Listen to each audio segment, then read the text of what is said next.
My friend asked me to take her to the zoo. So in my response I said, okay, which cage?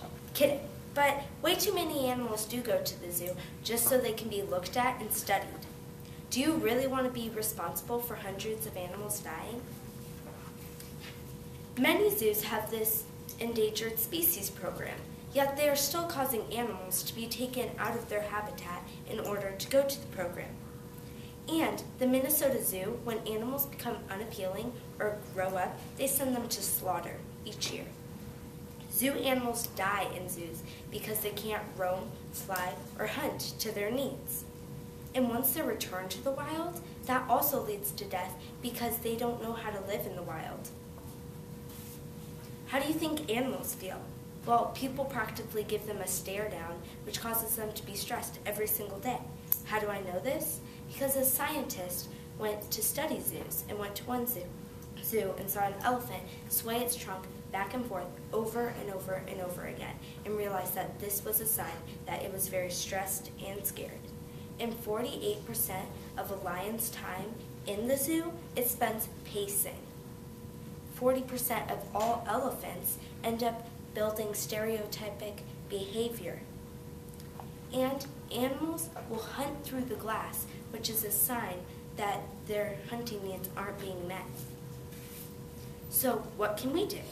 Well, if you go to www.thepetitionsite.com, you can protest against zoos.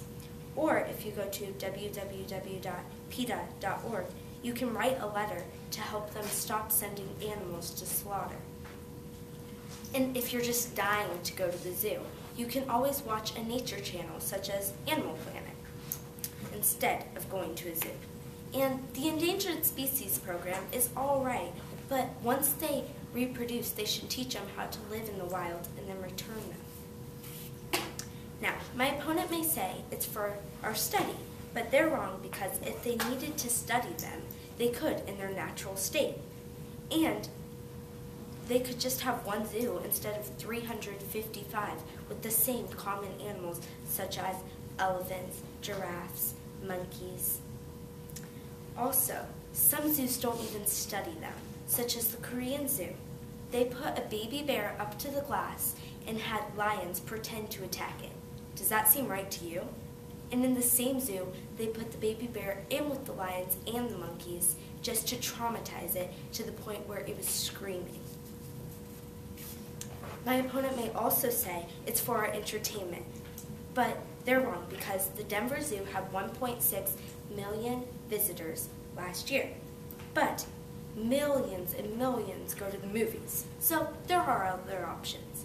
And I did a poll, and 8 out of 10 would rather go to the movies over the zoo. I also did another poll, and 10 out of 17 people say the zoo is boring and they wouldn't want to be there all day.